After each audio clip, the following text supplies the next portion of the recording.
Hi dear friends and subscribers, welcome to the Cricket Happening Show. And in this particular Cricket Happening Show, what is going to dominate is 4 days play, as you know. But some life has been breathed into it by Pakistan. Actually, just before the end of the 3rd day's play, they struck it really big by dismissing Dilshan, who got to a century, and also the other good players like Mahela Javadin, Samaravira, and Sri Lanka finishing off the 3rd day's play and the 4th day's play in the second Test match against Pakistan at 278 for 5. In fact, they were breezing along. In fact, they started off today at the overnight 70 for 1, and there was absolutely nothing in the pitch. Sangkarra and Dilshan continued their merry ways today, and they put up the highest ever partnership for the second wicket between Sri Lanka and Pakistan by putting up 225 run partnership. During the 225 run partnership, Dilshan made 121 runs with 13 fours and 1 6, his second consecutive century in this Test series, and Kumar Sangkarra was undefeated on 144 with 14 fours and no sixes, and he went past Sir Donald Bradman's 29th centuries, so he has 30 centuries to his name.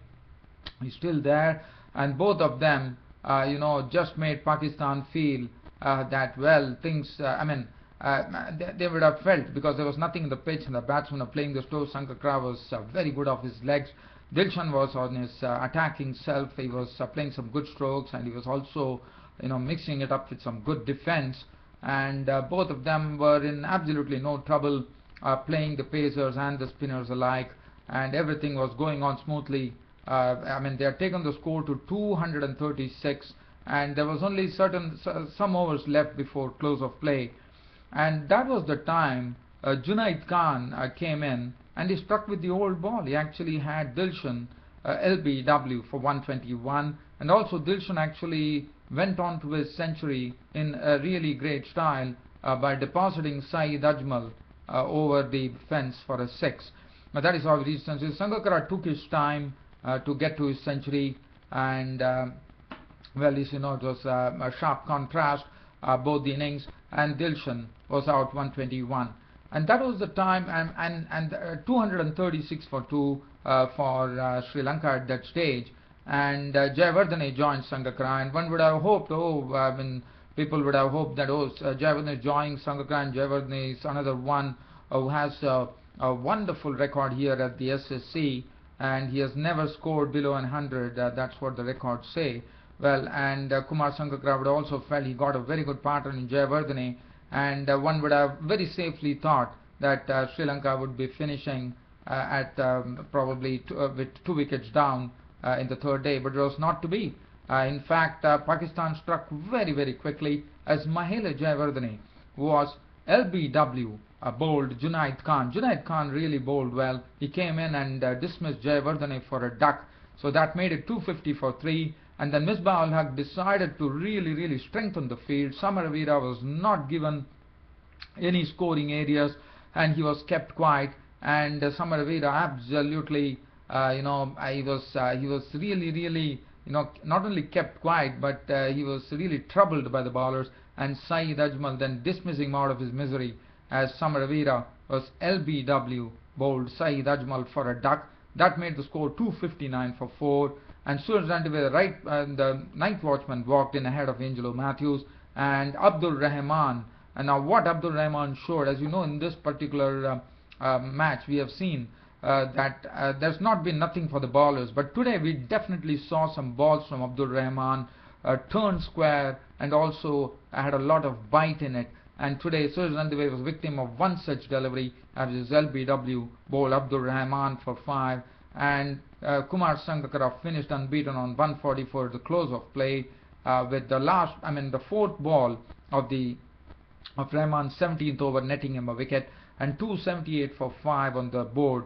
And what Pakistan have done well here, because they still have some way to go, because 350, but tomorrow is the final day. then I mean one can very safely say it's not going to be a result. But what Pakistan have done is they've breathed some life into this particular match, even though if the score stands at 278 for 5, so it's another probably another 73 runs more to avoid the follow on. But it's a formality. They have Angelo Matthews still to come in, Prasanna Jain, the wicket keeper, to come in. But what is good to see was, as I said, the Pakistan bowlers have definitely breathed life into it, and there is some turn available for the spinners, and so probably Sri Lanka might be a bit wary about it and probably try to play it safe tomorrow, so that they ensure that it becomes a draw, and Sri Lanka doesn't get into a tangle where they actually probably they lose their wickets before they make those 73 runs, and Pakistan enforce the follow on and start putting on pressure. A lot of wear and tear on the pitch, because we saw some good turn here. Tomorrow is the 5th day, so there might be more turn available tomorrow, and things might go in favor of Pakistan. So probably Sri Lanka doesn't want to do that, so they might be playing safe, and they have those players there still to come. Prasanna Jain is a very good player, and Angelo Matthews is also a good all-rounder, and he's there along with Kumar Sangakkara. The most important thing is there, but nothing to really worry for Sri Lanka. It doesn't look like going into a result, and probably it's definitely going to finish in a draw. Well, let's look at the bowling figures. Aizaz Chima, 18 overs, 5 minutes, none for 66. Junaid Khan was a picture of confidence, 19 overs, 3 minutes, 56 runs, 3 wickets. He bowled excellently, moved the ball very well. Saeed Ajmal, 26 overs, 1 for 77. Abdul Rahman showing signs of turn, 16.4 overs, 3 maidens, 50 runs on 1 wicket. Mohammad Hafiz, 6 overs for 21 runs. So 278 for 5. Sri Lanka finished with at the end of the 4 days play at the SSC ground in Colombo. Sri Lanka still have 273 runs to actually, to get Pakistan to bat again. But well, the follow-on target would be the first thing in the morning for Sri Lanka to get past, so that Pakistan don't enforce the follow-on. Well, one has to see how life can be breathed into this. Already the Pakistani bowlers have really breathed life into this match with 1 day remaining. Tomorrow, if rain is going to still come, then we can safely say it's a draw. But if rain is not going to come, probably it will be a bit crucial to see how Sri Lanka shape up in the morning and see whether Pakistan can recreate what they did today on the 4th evening. So on this note, as far as this match is concerned, stands at that. Now we will look at some cricket news which is there. I will just have a look at it. As far as the cricket news is concerned, the news coming in is Graham Smith is getting ready to, as you know, South Africa is touring England, and South Africa have that record where they have not won. They have won whenever they have gone away from South Africa. They definitely won. They have a good record there. They'll be able to keep up that. And Graham Smith is on a real mission when he comes down to England. What a series that is going to be. The other news which is coming up is coming in from New Zealand. New Zealand are right now, after the losses they suffered in the 2020 matches in the United States, has now gone to West Indies. They are all in West Indies, and it's going to be Mark Gillespie, who has been bowling well, as you know, and unfortunately he will be missing the West Indies tour. The reason he's injured, So that is some news coming in, and I do see that rain has become a spoiled sport as far as the match between Ireland and Afghanistan is concerned. There's no play right now possible with heavy rains going on there, so that's not started. Other than that, well, dear fans, friends and subscribers, have nothing else to say.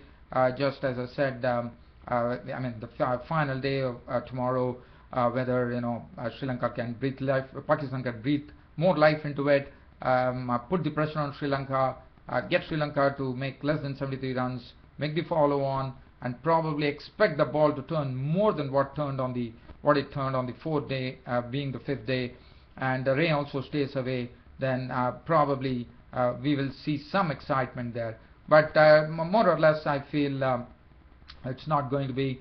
There's not going to be much exciting. But cricket is a game of gross uncertainties. You never know. Sometimes it might turn on its head. Well, we wish that happens tomorrow and see some real excitement coming up here at the SSC Stadium in Colombo on the 5th day. As you know, crowd has not really got their money's worth as far as this particular test match is concerned, with rain coming and playing spoiled sport time and again. But whether that could change tomorrow, probably, when it's wishful thinking, I would say. And well, on this note, dear fans, friends and subscribers, I would like to end my cricket show for today. See you all tomorrow. Thank you.